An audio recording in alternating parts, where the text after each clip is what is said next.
Hey, it's Sully and Jones, and this is Kitchen Table Research. We do the research so you don't have to. We have put together an extensive library of evidence on each of our crime stories on our Instagram page, so go check us out at kitchen.table.research. For today, you will click on the Karla Faye circle, and if you have questions about how to do that, go back to our first episode and we explain how to navigate our Instagram.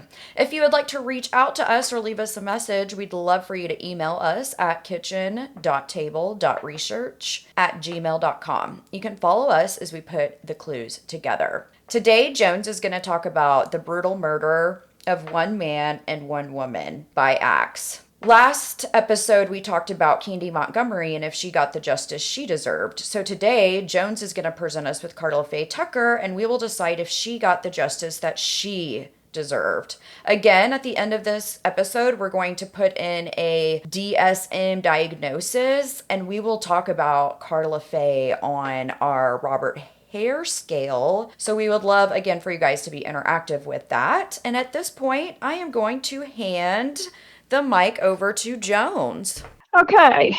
The story of Karla Faye Tucker is so very interesting, and it really poses a moral dilemma to a lot of people. So, Houston, Texas is a large city which is located on the southeastern shores in Texas. It is primarily an oil refining city, and there are lots of oil ships that come to Houston to have oil refined. It is also a city catering to the other side of the oil business with professional people who find and extract the oil from the ground. Today, there is also a large migrant population from all over the world, but Houston also enjoys some status. Houston is hot, it's humid, and you couldn't pay me to live there during the summer months. Some of you will know the name of Karla Faye Tucker, and some of you will not know the name of Karla Faye Tucker. She is infamous in Texas because she was executed by lethal injection on February 3rd, 1998. And that is about 10 to 11 months before Kenneth McDuff. You guys remember old friend Kenneth McDuff was also executed in 1998, but I think it was in November. Texas executions are carried out in Huntsville, Texas. A few days before the scheduled execution, the prisoners are driven or flown to Huntsville. They're kept separate from the other inmates. They can receive visitors if visitors have been approved and may receive a last meal of an approved menu. At the time of execution, they are escorted into the lethal injection chamber, strapped to a table, and their arms are out at their side. An IV is started, asked if any last words. The poisons are started, and within minutes, the person just fades into death. It is not a gruesome, gory death. It's more like falling asleep. So let's discuss how Karla Faye Tucker ends up dying on death row. Karla Faye was born in 1958. She was the youngest sibling of two older girls. Karla began smoking cigarettes at age 8 with her older sisters. At 10 years old, she discovered that her father was not her biological father during divorce proceedings between Larry Tucker and Carolyn Tucker. Her father, Larry, was a longshoreman. Her mother, Carolyn, was not at all interested in being a parent, but she was interested in sex, drugs, and prostitution. So Karla was the product of an affair, and she struggled most of her life with her non-persona. At 12 years old, Karla was introduced to drugs and sex by her mom, and at 14 years old, she dropped out of school. She joined her mother as a groupie and followed such bands as the Allman Brothers, the Marshall Tucker Band, and the Eagles. Given that information, Karla was exposed to and sold for drugs and money via prostitution by her mother. Carolyn Tucker died of an overdose on Christmas Eve, 1979. At 15 years old, Karla Faye married a handyman. His name was Stephen Griffith, and they divorced not long after they married. Oh, yeah, what a horrible childhood. Well, she got no love. We all know that if you're going to be a human being that develops some sympathy along the way, you have to be introduced to love as a child. And some of us get more of it than others of it, but love is paramount. Being involved with people is paramount to a happy life. I don't think that Karla was per se ever kicked out of her house. And I know Eileen Warnos, her mother, like at 12 years old, just told her to go away. And at least Karla had a roof over her head at that point. But it might not have been a great Yeah, I was going to say it could have been under a roof where she's staying with a man who's sexually assaulting her. Exactly, exactly. But remember, shelter is one of our basic human needs. Right. So at 15 years old, I may have already said this, she was briefly married to a handyman, Stephen Griffith, and they were divorced not long after they got married. At 20, she started hanging out with a motorcycle biker gang. These bikers were part of the underbelly in Houston, and they were heavily into drugs, sex, and robbery. And Karla quickly became a part of the biker gang. At least she could sleep somewhere, had access to drugs, and used prostitution to obtain money to buy her drugs. Karla Faye was introduced to a married couple whose names were Shauna and Jerry Lynn Dean, and Shauna and Karla Faye became good friends. If those aren't some Texan names for you, Jerry Lynn Dane Exactly. and Jerry Shauna. Lynn Dean. The Deans introduced her to a 35-year-old man, so she's about 22 at the time, named Danny Garrett, and she became involved with Danny, who was about 10 years older than Karla Faye. She and Danny were living together. It was the June 10th weekend in 1983, and it was party hardy for the gang. The weekend was fueled by methadone, Valium, heroin, marijuana, and let's throw in some alcohol of rum and tequila. Oh my goodness. No, I can't imagine being I on can't all imagine those being, drugs. That whoo. just sounds Well, terrible. That sounds like a well, I little probably wouldn't have, well, bellyache. I know I wouldn't have survived that. So Yeah. the Deans had an argument. Remember, Shauna Dean was Karla Faye's best friend. Shauna Dean lost her house keys. Karla Faye found the house keys, and the plan for Karla Faye and Danny Garrett that they cooked up was to rob Jerry Dean of his motorcycle and motorcycle parts, and they were going to sell it for cash. Do you think they might have needed cash for drugs?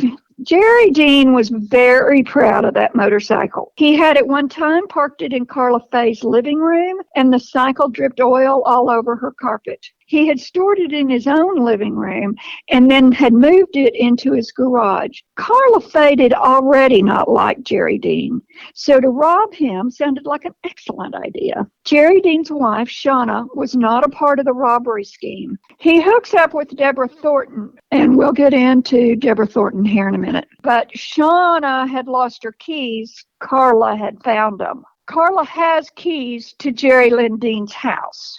Karla Faye somehow got a friend to go with them for the robbery, but that person never entered the dwelling. I suppose he was either a lookout guy or some kind of helper to use to load up the motorcycle. When everything fell apart, he had no role in a robbery. He was arrested, but the grand jury failed to indict him, and he was not brought to trial. Obviously, the co-worker who found the two bodies was not arrested, and this was a guy who showed up that morning to get a ride from Jerry Dean to work. He waited outside. He finally let himself into the house because it was unlocked. Karla had unlocked the front door because she had the keys from Jerry Dean's wife. So during the robbery, Tucker and Garrett entered Dean's bedroom. Deborah Thornton, who was a woman that he had taken home for the night, found herself in a pretty scary situation.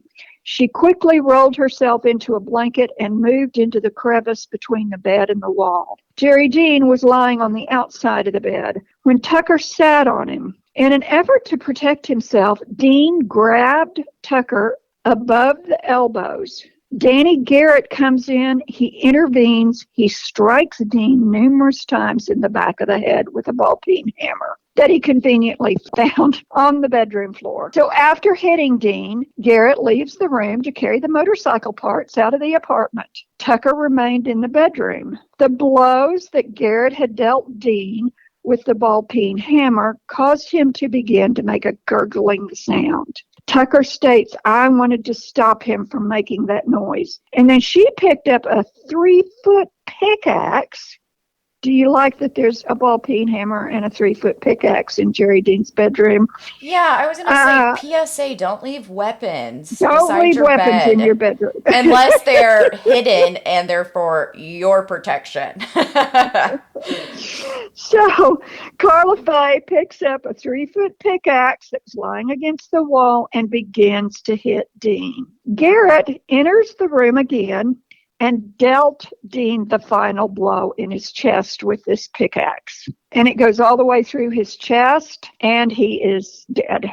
So Garrett leaves the bedroom again to continue loading Dean's motorcycle parts into his Ford Ranchero. And Tucker is once again left in the room, and only then noticed a woman who had hidden under the bed covers against the wall. The woman, whose name is Deborah Ruth Thornton, had argued with her husband the day before. She went to a party and ended up spending the night in Dean's bed. Upon discovering Thornton, Tucker grazed her shoulder with the pickaxe. Thornton and Tucker begin to struggle, and Garrett returns to the bedroom again and separates them. At which time, Tucker proceeded to hit Thornton repeatedly with the pickaxe and finally embedded the axe in her heart. Tucker would later tell people, and she testifies, that she experienced intense multiple orgasms with each blow of the pickaxe. Is that even biologically possible? Well, I think yes, I think it is biologically possible. I mean, I know think that like men, the excitement. well, and I was Yeah. going to say serial killers that rape,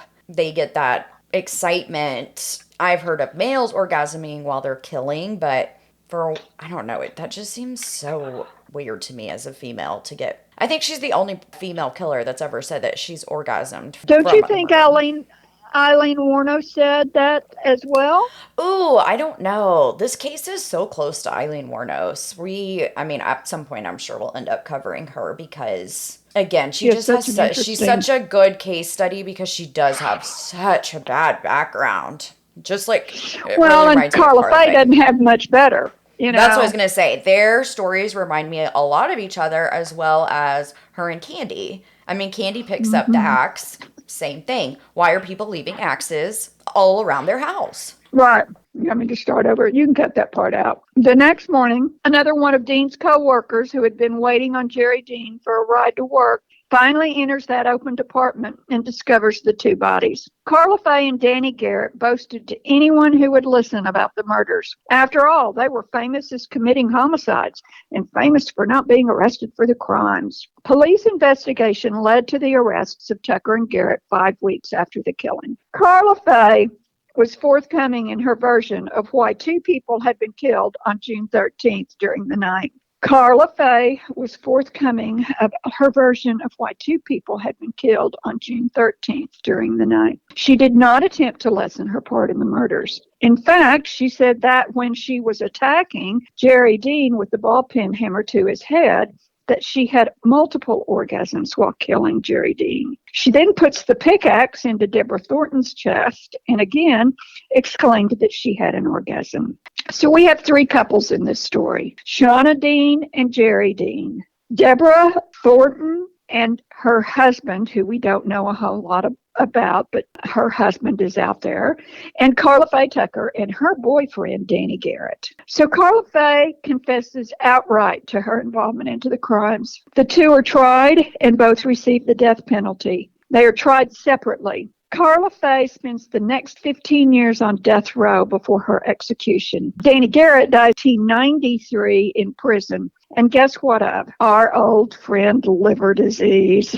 So they are arrested on July 20th, 1983. The trial began in 84. They're sent to prison upon conviction. And then Karla Faye is scheduled for death on February 3rd, 1998. The friend who went with them that night testified against Karla Faye. The defense called no witnesses. The jury retired for only 70 minutes before convicting Karla. The trial now entered the penalty phase, and the defense called a woman psychiatrist who testified that Karla had told her she had been taking drugs since the age of 9 and was addicted to heroin at 10. She described Karla's state of mind to the court, how Karla had not slept in 3 days, and how she had been taking drugs and drank on the night of the killings. The psychiatrist also told the jury that she didn't think it likely that Karla had derived sexual pleasure from the killings, even though she had boasted about having done so on a wiretap. She also thought it unlikely that Karla had ever experienced any real sexual satisfaction, in fact. Karla took the stand in her own defense and gave her version of the events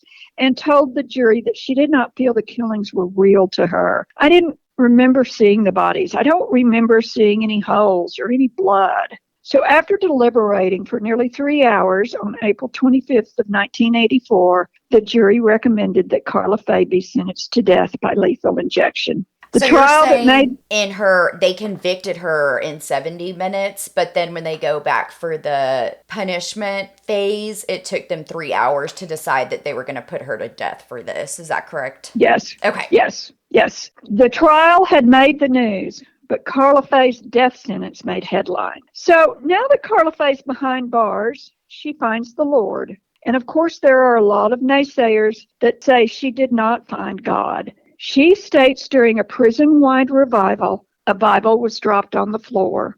She picked it up.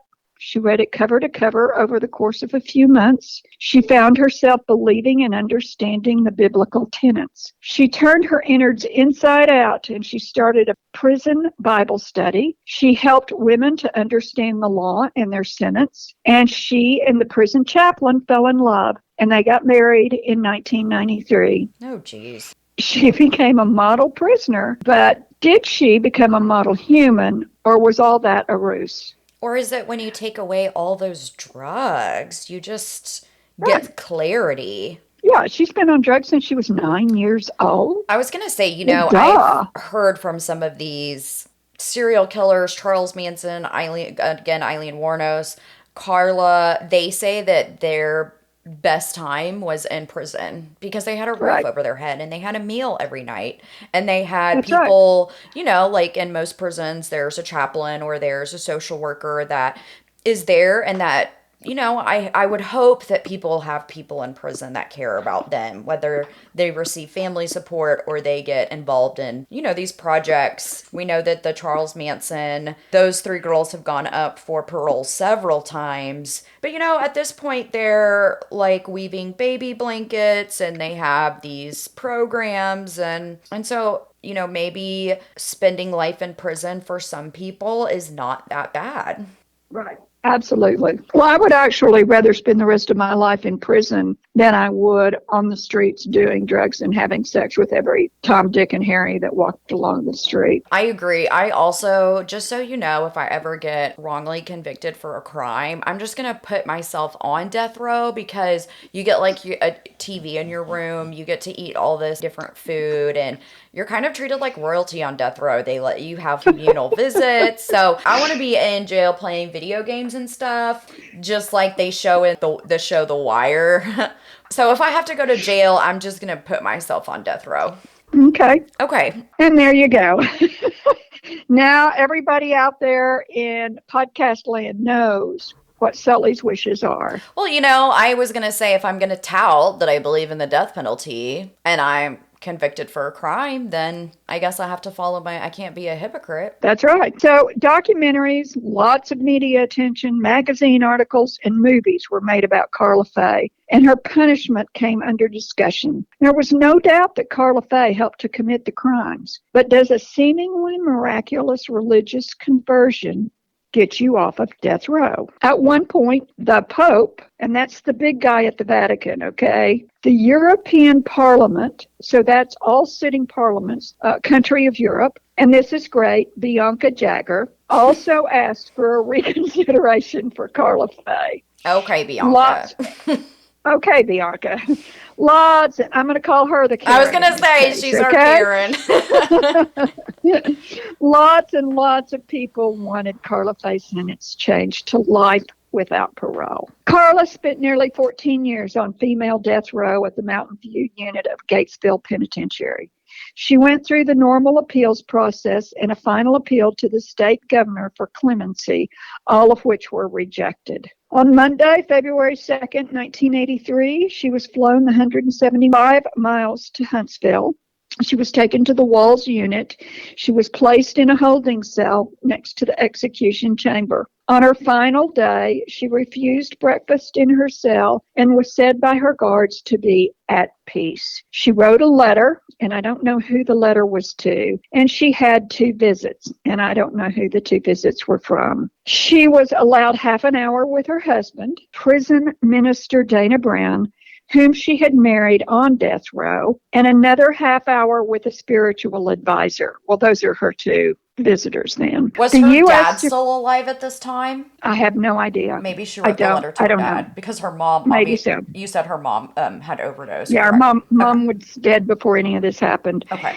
The U.S. Supreme Court rejected two last-minute calls for clemency, and the Texas governor, who was George Bush at the time, ordered the execution to go ahead on time. He said her case had been thoroughly reviewed. I have considered judgments about the heart and soul of an individual on death row, and I'm going to leave that best to a higher authority, Mr. Bush said. Sometime after 6:20 p.m., Karla, dressed in fresh white prison clothes, got onto the gurney unaided. She was strapped down over her legs and bodies. Her arms were outstretched and strapped to sideboards, and a catheter was inserted into the veins of each arm. She was wheeled to the execution chamber at 6:35 p.m. She was asked if she had a final statement and turned her head toward the witness chamber and said into the microphone, "Yes, sir, I would like to say to all of you, the Thornton family and Jerry Dean's family, that I am so sorry. I hope God will give you peace with this."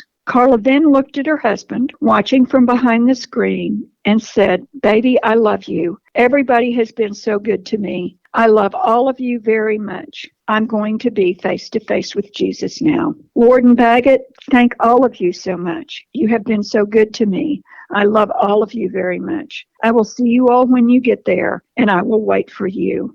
She closed her eyes and seemed to move her lips in a silent prayer before looking at the ceiling. The three drugs, sodium thiopental, pancuronium bromide, and potassium chloride, began to be injected at 6:37 p.m. Within 2 minutes, witnesses heard Tucker give two deep sighs and a groan. She was pronounced dead at 6:45, 8 minutes after the first drugs were injected. Her eyes were still open, and she was still staring at the ceiling. Would you ever go watch somebody be lethally injected? Would you ever go watch somebody be executed? Yes, if I were a part of the case. Yeah. I'm just really I, interested in I, I it don't from I don't I don't have I don't have the looky gene. That's not real prevalent in me. It's good enough for me to know that somebody's died. I don't have to see the whole to do. I totally get that. I'm just so interested in the way our minds process and what the body goes through at death. You know, I Right. work in mortuary, so I feel like if I did think that was interesting, I would never have gone into that field. I think I would go see somebody if I had been a part of the case, definitely. But if I ever got the opportunity, I think I would go see somebody be lethally injected. Mm. Well, we won't be visiting that day then. So if I'm on death row and they lethally inject me, are you going to come? Yes, because I'm part of your case. Okay, good. Well, at least I'll have one person there. That's right. You'll have one family member behind the closed room. Oh, whatever. Everybody loves me. I would have like it would be jam packed in there. Oh God. I'm going to go back to the story. Okay.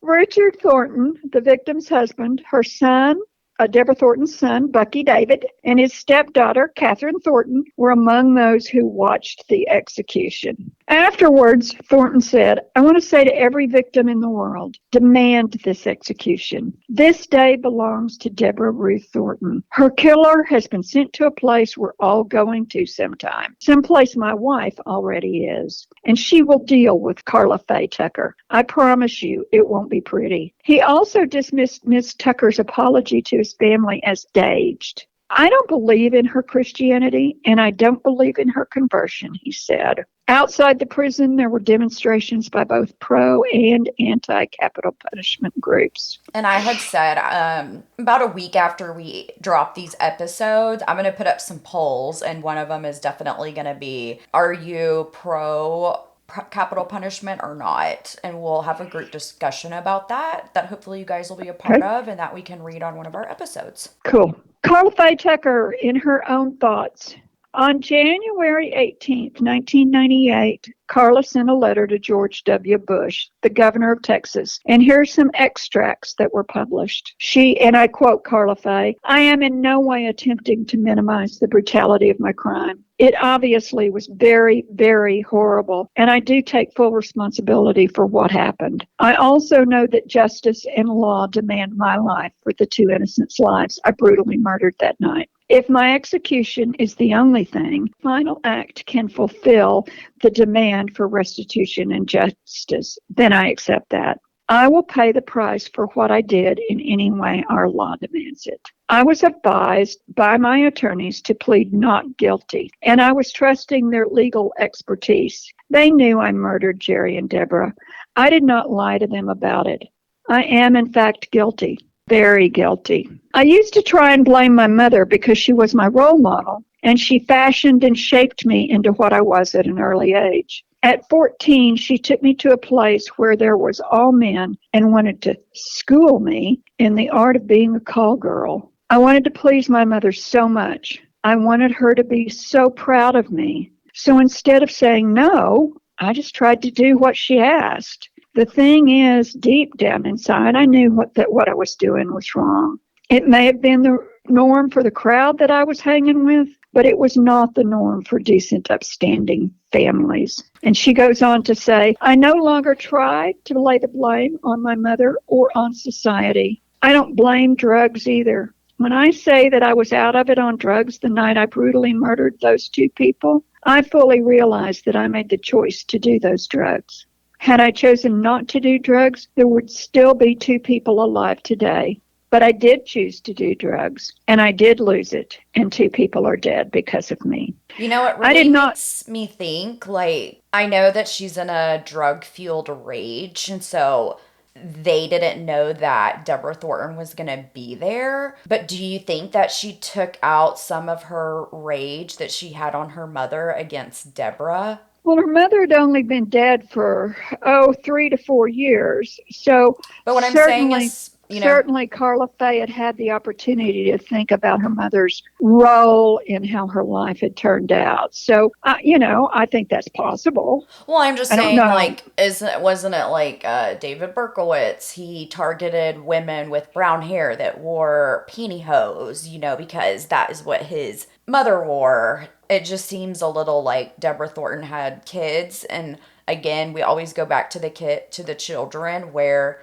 two kids were at a young age when their mother was hacked to death with an axe. Right. So Carla's childhood was taken away from her. These two children have lost their mother.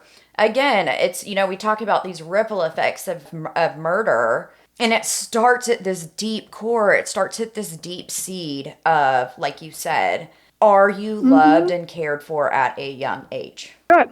And I think part of society is trying to answer that if we as a society decide to remove you from a pitiful home and we put you into foster care, is there any chance that we can make a difference? And I don't know the answer to that because I've seen kids who did not do well in foster care, and I've seen kids turn their lives around in foster care. Right. So I think it all depends on what kind of psych help you get, what kind of school help you get, what kind of There's love so many help you get. variables. There's so many I mean, things that and some go of into it could be making a. genetic. Like, even if a kid Well, I was think in there are a, so many things that go into making a human being. I was You going to you say, can't separate one out from the other. there are some kids that, despite good parenting, just do not do well in society. But most children that, working in psych, so Jones worked with children, I worked with adults. I can tell you that most kids that have serious problems are going to be from a troubled home. They go Yeah, hand in hand. I mean, it's they super do. rare that a kid, just goes out and starts serial killing that came from a good home. Now, we have a few That's right. examples of that, but, are there pieces of information missing? Because everybody said Bundy had a good upbringing. Well, if you look at it, he was lied to about who his mother was. And we never know. Somebody at his Boy Scout or church or whatever could have been molesting him on the side. I mean, we never know. Well, I think that's true. I mean, I think I've read that somewhere about Bundy, is Oh, that really? when he goes back and he looks at his childhood, and his mother also said that he was cruel to animals. So, there's this triad Right. that Sully's talking about that is well known. I mean, I we've was going to say, and we've they've kind of updated it. propagandized. Yeah, they've kind of updated it. But Yeah. back in the original day, when everybody started studying serial killers, and we're going to get into Robert Ressler in one of our next cases, and he's the man who coined the phrase serial killer. And he He's in handed Mind to Hunters. yeah, and he handed to psychiatrists, these are the three biggies. Hmm. You're a bedwetter past 12. You harm animals. And You start fires. that's right, you're an arsonist. You like to start fires. Well, and then Well, they also state that's so that. easy to separate out. I mean, lots of people love fire. Oh, We're I all was a fascinated with pyromaniac. I still fire. am. I freaking love We fireworks and like our stuff. fire pits. We Yeah. like all that I stuff. love going camping, and Bedwetting past 12. Well, some people do. I've heard goes That's back nothing wrong. to if you've been heavily sexually abused as a child, that Sure. your incontinence may be messed up. And so it might not just be that you're Well, your wetting the bladder may bed. be. Yeah, Yeah, it may be maybe your that bladder may be messed up. your anatomy on the inside might be messed up. Yeah. Right, right. Those are good prereqs, but they're not the only prereqs. So, and one out of the three does not a serial killer make. Let's just get that straight. Well, I mean, even if you have all three, it was like I was watching something maybe on Oxygen or Discovery ID where the man that was trying to look and see if there was a serial killer part of the brain. If you could What? scan your brain, and he did some of the work on the frontal lobe, being messed up. We know that schizophrenia, which we're going to talk about DSM here in a little bit, schizophrenia, a lot of people don't receive oxygen to the frontal lobe at birth, or they get a head injury early in life to this part of the brain. And it was crazy because he actually found out that he had that Right. gene, but he had grown up in a really great home where he had a big family and lots of support. And he said nothing bad really ever happened to him. And so it didn't flip that switch for him. Right.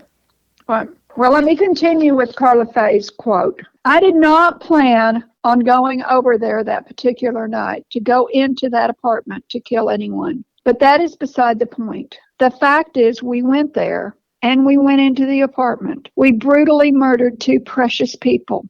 And we left out of there and even bragged about what we did for a month afterwards. It was in October, 3 months after I had been locked up, when a ministry came to the jail and I went to the services that night, accepting Jesus into my heart. When I did this, the full and overwhelming weight and reality of what I had done hit me. I began crying that night for the first time in many years, and to this day, tears are a part of my life. I also wanted to try and send some money out to one of my victims' family members. It was for Deborah's son for his schooling. When Ron Carlson, I think that's Deborah okay, Thornton's Ron, it is brother. brother. Okay, yeah. Okay. When Deborah Thornton's brother came to me in 1992 and he told me he had forgiven me for what I had done to his sister. I let him know I was trying to get some money to his nephew, and he told me not to. I would only be hurting him if I did send money to him. And he told me that his nephew would not receive the money from me anyway because the nephew wanted nothing to do with me. I understand the pain, and I did not push. 14 years ago, I was part of the problem. Now I am part of the solution. I have purposed to do right for the last 14 years, not because I am in prison, but because my God demands this of me. I know right from wrong, and I must do right. The last quote that I'm going to read is, I am seeking you, that's Governor Bush, to commute my sentence and allow me to pay society back by helping others. I can't bring back the lives I took, but I can, if I am allowed, help save lives. That is the only real restitution I can give. At execution, she coughed twice and gasped for air once and died. My question is, this conundrum that we have about salvation and religion's place in humanitarian efforts. I'd really like to hear everyone's thoughts. I think I have it figured out for my own self. And then I read something and I think, well, that's a good point. Maybe I don't have this as well figured out as I thought I did. Things that I looked at were many. I used Wikipedia. I used a website called capitalpunishmentuk.org. And I read lots of articles in the papers throughout Texas. So I was those going to say, are we also references. I know we listened to the last podcast on the left. It's a super early episode that they did about her. That's where I've gotten or any research I did on that case. Like I said, I kind of took on Candy while Mom took on Karla. So I know quite a bit about the case, but I definitely did learn some things today.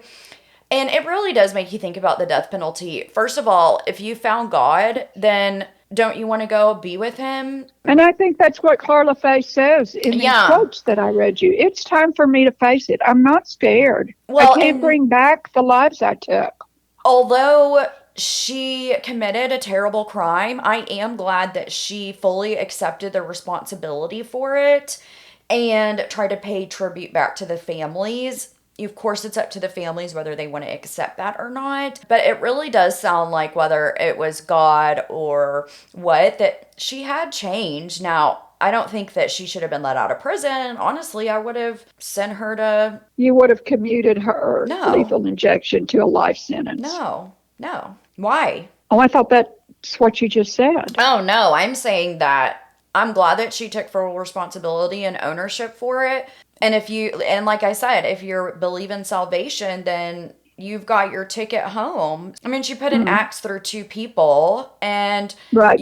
Everybody has an excuse. Candy's excuse was, oh, I was triggered. Karla's, if you want to call it an excuse, she was on drugs and alcohol. But you know what? It's your responsibility to put in your body what you put in your body.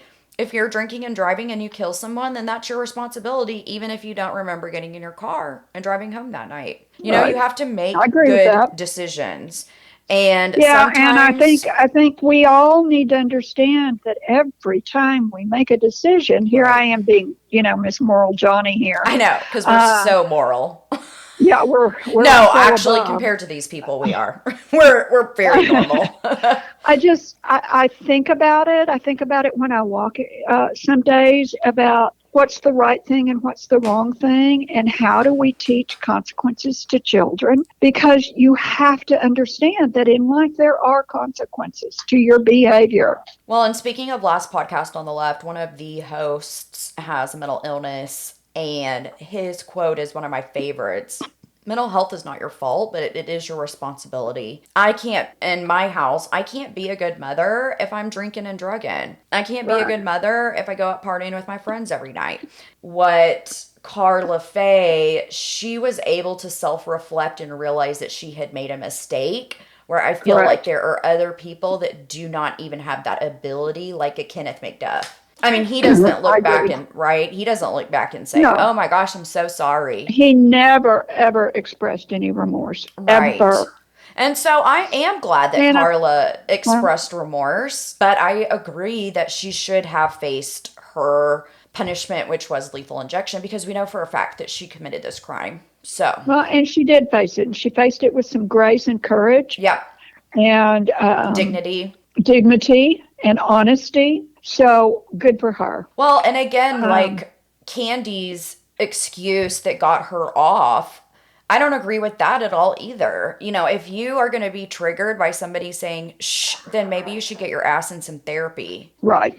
I think that Candy should have died on death row too. Maybe not die on death row, because I think what Candy has that Karla doesn't is that Candy... before all of this, she was an upstanding citizen. I mean, she wasn't drinking and drugging and prostituting. And that sucks that has to come into play. But I think it did in both of their trials. I think Candy also had an upper hand, could claim self-defense, where there's no way Tucker could have claimed.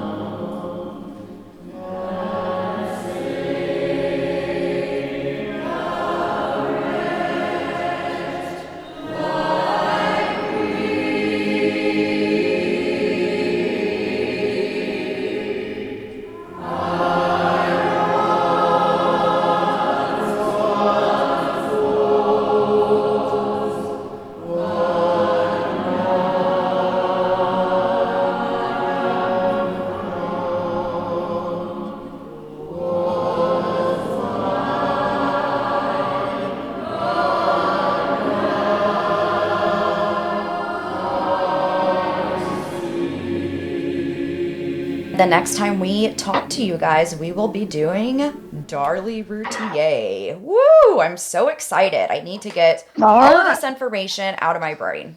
So now I'm going to present you guys with just a few basic DSM diagnoses that we've already talked about. We're only going to talk about disorders that would apply to like the criminal base, but I am of course going to start with anxiety and depression because that's the building blocks to which other trauma break you into bipolar, schizophrenia, more personality disorders. So depression, everybody knows what depression is. I don't even feel like I have to read that to you.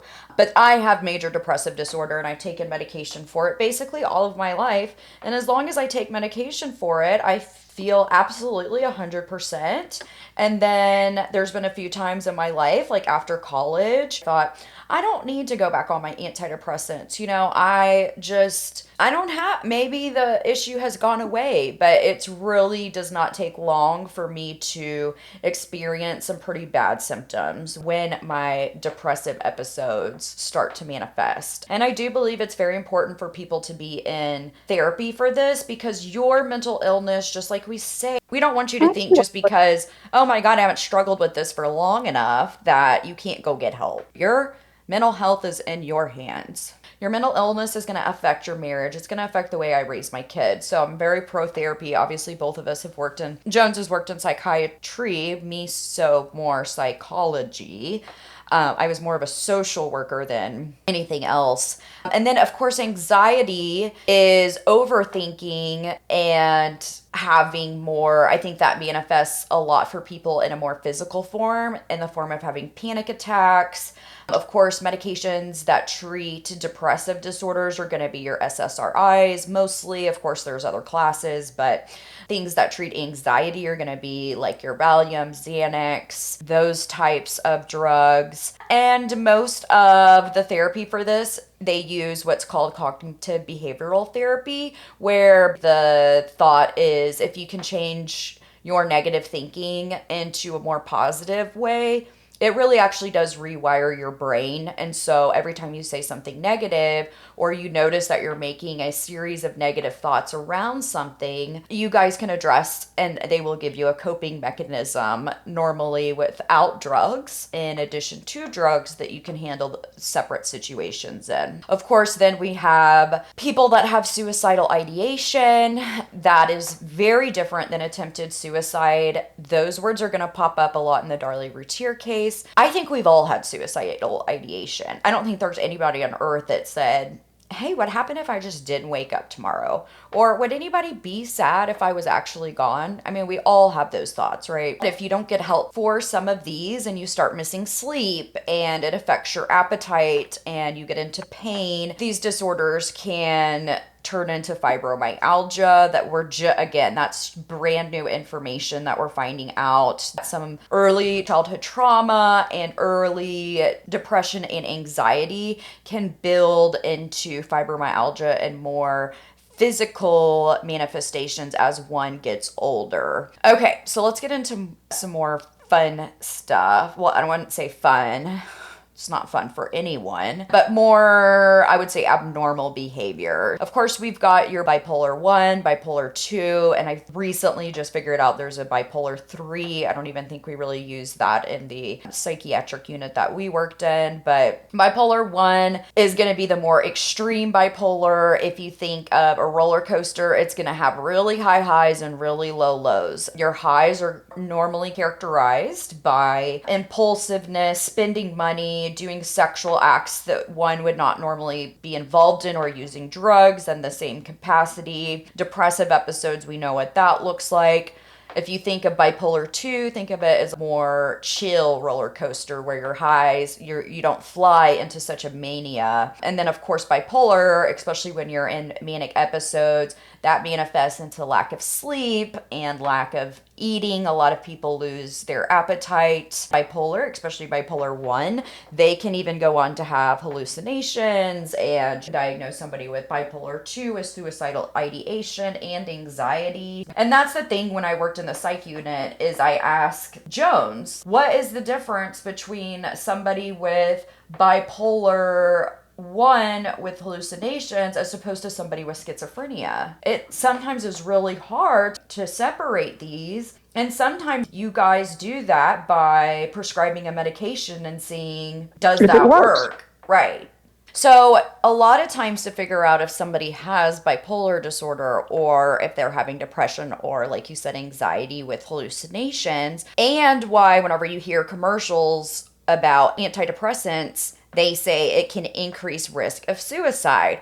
Well, a lot of times it's because if you're depressed, that antidepressant can sometimes cause you to have enough energy and enough headspace to actually commit the suicidal ideation that you have been focused on. And in Right. bipolar, if I'm right, it's the same thing, correct? It can send a bipolar patient into mania If you give them an antidepressant. Absolutely true. first. You So have that right. normally with bipolar, you're going to start with a mood stabilizer. Correct. And then if you can get them from having the roller coaster, then you can add an antidepressant on top of it, correct? Right. Okay. Right. So the last Or a combination medicine, and there are some combo medicines out there. Right. I'm going to briefly talk about schizophrenia, although most serial killers do not have schizophrenia. Most schizophrenic patients are more of a harm to themselves than others. They are slightly more statistical to commit violent crimes, but for the most part, schizophrenia is affecting the person internally, and unless they're having a violent hallucination, they're not really going to be violent. Would you agree with that? I do agree with that. So, of course, then again, I'm sure you've heard some of these words thrown around, but they've got schizophreniform, schizoaffective disorder, schizophrenia, and a lot of these just depends on the length and the severity of the illness. So schizoaffective disorder, like you can have bipolar with schizoaffective. You can have depression with schizoaffective. So then again, it comes down to, well, are they depressed or do they have schizophrenia or do they have both? And of course, we know a Right. lot of these mental Have to, illnesses are as a comorbid. provider, you have to tease that out. It doesn't come to your office and in 5 minutes go, oh well, this has got to be schizoaffective disorder, because you just can't do it that quickly. Right. Parents will be like, my kid, they're so misbehaved, blah, blah, blah. Like, he won't leave me alone so I can go smoke my meth, okay? I mean, Right. that is what we're talking about by Yeah. people being, Oh, yeah. And of course, a mother who's experiencing really intense psychotic disorder is not going to be a present parent for that child. And I'm totally not saying that anybody, people with schizophrenia, they get on their meds and they can live a totally normal life. right. And so, And that's where when you therapy comes in to help also diagnose those. help us differentiate out and what is a true disorder. And there's a lot of misdiagnosis that goes on in mental health. So I'm going to start getting into the personality disorders, which these are going to be more of the diagnoses that serial killers, rapists are going to fall into. And that's going to be borderline and anti-personality disorder. Whereas a borderline person, again, they're going to internalize it and take it more personally. I think somebody with anti-personality disorder is going to take it out on society. So let me move on to anti-personality disorder, and then quickly I'm going to go through just a couple of examples of both killers that have been diagnosed with some of these. Okay, so antisocial personality disorder, and a lot of times this word gets mixed up with like a sociopath or a psychopath, which sociopath and psychopath are not actual diagnoses in the DSM. The prosecuting attorney in Darley's case calls her a sociopath. And you can say that somebody with anti-personality disorder manifests more as a sociopath or a psychopath. Again, a sociopath is somebody that they are more erratic, they're rage prone, they can fly off the handle. That would be like a crime of passion, where a psychopath is the more manipulative, calm, charming. They seem to live more normal lives because they're just more organized recognized and able to, because basically they don't have feelings. I mean, they don't empathize, they don't sympathize. And so those lack of feelings make somebody with anti-personality disorder do things that would give you and me guilt, which guilt plays a huge part into our ego. In the DSM, if you go to a doctor, you can't be diagnosed as a psychopath or a sociopath. But of course, a lot of these conditions are going to fall into one or the other. And anti-personality disorder is, they don't have a regard for right or wrong. Like I said, they don't really have a moral standing. They don't know how to sympathize. They bully, they manipulate, they have indifference. And again, like I said, they don't have that guilt or shame afterwards, which, as we know, like last night, say, oh my God, I got blackout drunk on Halloween. I feel really bad about that today. They don't have that. And simple things like stealing, again, we've talked about this kind of escalation. They think, I don't care if I'm looking in somebody's window. Their privacy is my right. They are invaders. So a lot of them start with peeping Toms. We know that I think Bundy would hide out in the bushes and look at this jogger. They stalk. And a lot of people think they're really smart, but they're really, a lot of serial killers just get lucky. They're good at manipulating. They're good at manipulating the police. A lot of them are in with the police in one way or another. I mean, as we were just talking about with James D'Angelo, we know he was in with the police, so he knew all the secrets on the inside. Who's Big O? Oh, he's on Mindhunters, Big O boy. Yeah, Ed Kemper.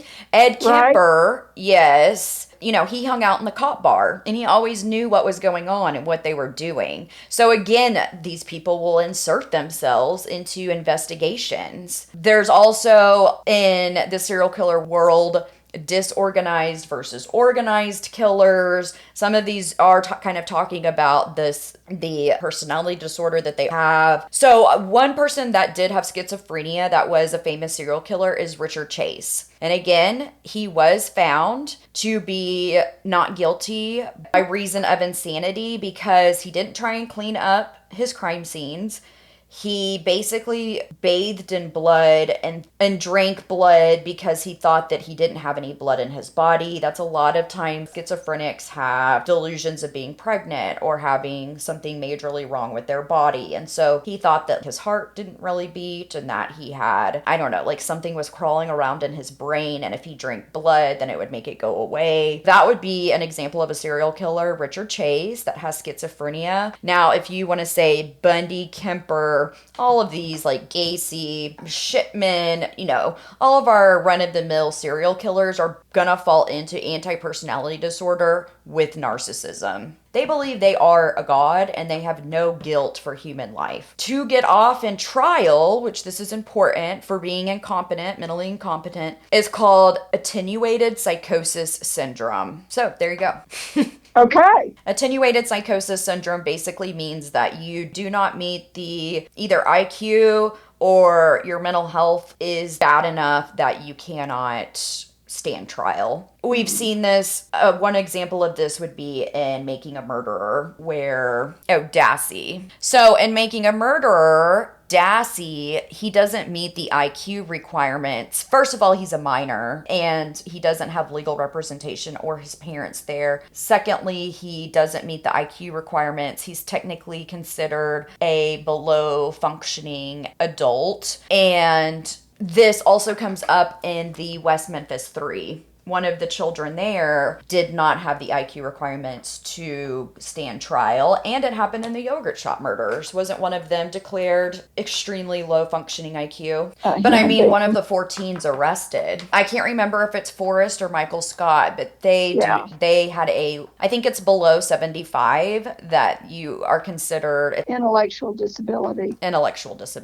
It's very, very hard, and it's not extremely known for serial killers to get off based on mental disorder because they have planned. That's the number one thing that makes capital punishment and murder in the first degree is that there was a plan and previous preparations were made to carry out that crime, where so that I think would be more of an organized antisocial personality, where a crime of passion, say with Karla Faye, she didn't, I don't believe, went there that night thinking I'm going to kill these people. She went off in a rage. And so I would say that she's a little bit more disorganized and she's a little bit more borderline. That's true. I would Because agree with that. she felt guilty after her trial and after she got off drugs. And we recited that in her episode. True.